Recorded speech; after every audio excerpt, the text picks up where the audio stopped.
नमस्कार, मैं अमर खान। मुझे पिछले दिनों से एक बात समझ नहीं आ पा रही है कि हमारे देश में जो नेता लोग हैं, जो लोगों का प्रतिनिधित्व करते हैं, जिनको लोग चुनकर भेजते हैं, वो अपने दिल की सुनते हैं, अपने ज़मीर की सुनते हैं, पब्लिक की सुनते हैं या अपने आकाओं की सुनते हैं। ये बात अभी तक क्लियर नहीं है कि वो किसकी बात सुनकर आगे बयान देते हैं, आगे बात करते हैं। मेरा कहने का मतलब है कि लोकसभा में विपक्ष के नेता राहुल गांधी पर जो विदेशी दौरे को लेकर जो कटाक्ष किए गए, जो भाषण दिए गए, जो धमकियां दी गई। अब देखिए, रवनीत सिंह बिट्टू सरेआम कहा आतंकवादी है, हिंदुस्तानी नहीं है। तरविंदर सिंह मारवा, उसने सरेआम कहा कि राहुल गांधी बाज आ जाओ, वरना आपका भी हश्र वही होगा जो आपकी दादी का हुआ था। उसके बाद संजय गायकवाड़ कि राहुल गांधी के आंखें निकालने वाले को 11 लाख रुपए का इनाम। रघुराज सिंह, उन्होंने भी राहुल गांधी को आतंकवादी कहा। राहुल गांधी कोई आम आदमी तो है नहीं कि रोड पे चल रहा है, फिर रहा है, या गली मोहल्ले का रहने वाला आदमी है, या ये लोग भी आम आदमी नहीं है। ये लोग भी चुने हुए सांसद हैं, चुने हुए विधायक हैं, चुने हुए राज्यसभा भेजे गए हैं। तो क्या हमारे बीच में मतलब राजनीतिक दूरियां इतनी ज्यादा बढ़ा ली जाती हैं या इतनी ज्यादा बढ़ा ली गई हैं कि हम किसी को भी कुछ भी कह लेंगे। एक वक्त होता है कि हम किसी के साथ 10 साल, 15 साल, 20 साल बिता रहे हैं, खा रहे हैं, पी रहे हैं, उससे अपने मन की बात कह रहे हैं, उसके मन की बात सुन रहे हैं, और एक कोई सरकमस्टांसेस ऐसा बनता है कि चलो हम उससे दूर हो गए किसी की वजह से। अब जब दूर हो गए, अब हम दूसरे के पास पहुंच गए, तो क्या उस आदमी के अंदर इतनी सारी कमियां थीं जो हमने 15, 20, 25 साल उसके साथ रहकर गुजारे हैं, हमें पता ही नहीं चल पाया। ये कारण ढूंढने की मैं कोशिश कर रहा हूं, लेकिन इतना आसान नहीं है, क्योंकि ये कारण होते ही नहीं है। सिर्फ ये है कि हमें अपनी पोजीशन को बरकरार रखना है, अपनी पोजीशन को जिंदा रखना है। दूसरे को छोटा करने से मिलती है पोजीशन तो कर दो, दूसरे को गाली देने से पोजीशन हमारी ठीक होती है तो दे दो, दूसरे को देशद्रोही बोलने से हमारे आका खुश हो जाते हैं या हमारी पार्टी के लोग खुश हो जाते हैं तो बोल दो देशद्रोही, बोल दो आतंकवादी। ये चीजें कहां मिलेंगी? इंसानों के अंदर मैं ढूंढने की कोशिश कर रहा हूं। बहुत सारे, मैं सभी इंसान की बात नहीं कर रहा, मैं सिर्फ और सिर्फ ये राजनेताओं की बात कर रहा हूं। मैं इनके अंदर ढूंढने की कोशिश कर रहा हूं कि कहीं जमीर है, कहीं इंसानियत है, कहीं आप किसी को पहचान पाते हैं। 1 मिनट में वो आपके लिए देवता है और 1 मिनट में ही वो शैतान है। 1 मिनट में दोस्त है, 1 मिनट में दुश्मन है। तो ऐसा mentality level, stability of mind आपकी इस तरह की है कि कहीं भी डामाडोल हो जाती है तो ये बड़े शर्म की बात है, या ये देश के लिए अच्छी बात नहीं है। मेरा मकसद ये है, मैं कहना चाहता हूं माननीय प्रधानमंत्री नरेंद्र मोदी जी से, आप देश के प्रधानमंत्री हैं, और साथ ही साथ माननीय गृह मंत्री अमित शाह जी से भी कि आप देश के गृह मंत्री हैं। अमित शाह जी, आप हमेशा एक ऐसी चीज को बढ़ावा देने की कोशिश करते हैं जो समाज में स्वीकार्य नहीं है। सेम हालात मोदी जी के हैं। वो भी ऐसी चीजों को बढ़ावा देने का प्रयास करते हैं, कोशिश करते हैं जो समाज उनको चाहता नहीं है, क्योंकि वो बीतता तो समाज के ऊपर ही है सब कुछ।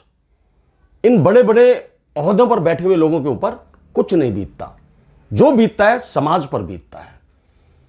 आपने, जो आपके पक्ष के लोग थे, इन्होंने इतना गलत सलत बयान राहुल गांधी के बारे में दिए थे, आपने एक बार भी इनको डांटा नहीं, एक बार भी इनको यह नहीं कहा कि आप चुप रहिए, इस तरह के बयान मत दीजिए। आपकी पुलिस ने इनके ऊपर कोई कार्रवाई नहीं की। क्या इनको जेल में नहीं होना चाहिए था? होना चाहिए था ना। क्या इनको सजा नहीं दी जानी चाहिए थी? ना तो जेल में है, ना इनको सजा दी गई है, बल्कि इनको प्रमोट करने का और आश्वासन दे दिया होगा कि आपको प्रमोट करेंगे। आपने सही निशाने पर तीर मारा है। लेकिन वो निशाने पर तीर नहीं लगाया। आप राहुल गांधी की जो ताकत है वो क्या है? वो ताकत है उसका प्यार, मोहब्बत। जो गांव गांव जाकर, शहर शहर जाकर गरीबों से, पिछड़े वर्ग से, दलितों से वो आदमी मिला है, उसको वहां से ताकत मिलती है। और इंसान की ताकत इंसान को बहुत ज्यादा मजबूत करती है।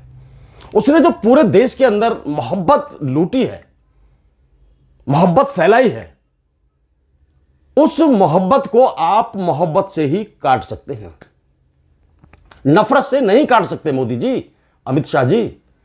तो इसलिए मेरी तो गुजारिश यही है कि आपको यदि राहुल गांधी की काट करनी है, राहुल गांधी को छोटा करना है, एक बात आपको बताता हूं। एक लकीर हमने खींची है और किसी ने कहा कि इस लकीर को आप छोटा कर दीजिए, तो इस लकीर को हम मिटाएंगे नहीं, उसके बराबर में एक बड़ी लकीर खींच देंगे और वो लकीर छोटी हो जाएगी पहले वाली। तो वही कारण, वही चीज मैं आपको बता रहा हूं। यदि राहुल गांधी को आपको छोटा करना चाहते हैं, उनको थोड़ा सा मैं कह सकता हूं कि उनको डाउन करना चाहते हैं, जिस तरह से आज वो उभरते हुए सितारे हैं, तो आप काम की लकीर खींच दीजिए, बड़ी लकीर खींच दीजिए राहुल गांधी के आगे, ताकि वो छोटे हो जाए। क्योंकि उन्होंने आपकी छोटी लकीर को अपनी बड़ी लकीर खींचकर छोटा कर दिया। क्योंकि उनके पास मोहब्बत है, प्यार है। वो इंसानों को, जब वो गरीबों से मिलते हैं, उनको मोटिवेट करते हैं। जिंदगी से उदास लोगों से जब वो मुलाकात करते हैं, जिंदगी में परेशान लोगों से जब वो मुलाकात करते हैं, डिप्रेशन में आए हुए लोगों से जब वो मुलाकात करते हैं, तो उनको मोटिवेट करते हैं कि आप चिंता मत कीजिए, मैं आपके साथ हूं, वक्त आपके साथ है, भगवान आपके साथ है। तो इस तरह से मोटिवेशन वो लोगों को देते हैं। और उनके संपर्क में आने के बाद ये देखा गया है कि लोग मोटिवेट हुए हैं, लोग अच्छे रास्ते की तरफ चलना शुरू कर रहे हैं, नफरत को छोड़ रहे हैं, प्यार को अपना रहे हैं। तो मेरा तो आपसे यही कहना है कि आप माननीय प्रधानमंत्री हैं देश के, इतने बड़े देश के प्रधानमंत्री हैं, आपको तो वैसे ही प्यार और मोहब्बत देश के अंदर लुटानी चाहिए। हर आदमी को मिलजुल कर रहने का सीख आपको देनी चाहिए, आदमी को तरक्की के रास्ते बताने चाहिए, डेवलपमेंट के रास्ते आपको बताने चाहिए। आप डिजिटल इंडिया बना रहे हैं, तो डिजिटल इंडिया में लोगों को इन्वॉल्व तो करिए ना सर। उनको अनपढ़ तो मत छोड़िए, उनको बेरोजगार तो मत छोड़िए। स्किल इंडिया, डेवलप इंडिया, जन क्या क्या आपने नाम दिए थे, लेकिन कोई धरातल पर सिद्ध नहीं हुआ, अभी तक धरातल पर उतरा नहीं है। आप ये चीजें जरूर करिए माननीय प्रधानमंत्री नरेंद्र मोदी जी और माननीय गृह मंत्री अमित शाह जी। आपसे मेरी गुजारिश है कि आप नफरत को छोड़ दीजिए। राहुल के प्यार को यदि आपको काटना है, राहुल को छोटा करना है, तो आप प्यार से कोई कदम उठाइए, उसके प्यार को प्यार से काटने की कोशिश कीजिए, नफरत से नहीं। बहुत सारे लोगों को यह लगता है कि हम नफरत से उस आदमी को छोटा कर देंगे, लेकिन नहीं हो पाता है, नहीं कर पाते हम। नफरत तो क्षणिक चीज होती है, आती है, नुकसान करती है और चली जाती है। प्यार हमेशा जिंदा रहता है और प्यार के सहारे ये दुनिया चलती है। प्यार नहीं होगा तो दुनिया में जीने का या रहने का कोई मकसद नहीं होगा। मेरा यही कहना है कि आप इस चीज को थोड़ा कम करिए, प्यार जगाइए, लोगों के अंदर विश्वास जगाइए, लोगों को मोटिवेट करिए आगे बढ़ने के लिए, देश को अच्छा बनाने के लिए, देश को मजबूत बनाने के लिए, देश को विकसित बनाने के लिए लोगों के अंदर मोटिवेशन भरिए और उन्हें तैयार करिए कि देश के लिए लड़ें, देश के लिए जिएं और देश के लिए ही मरें। जय हिंद, जय भारत, नमस्कार।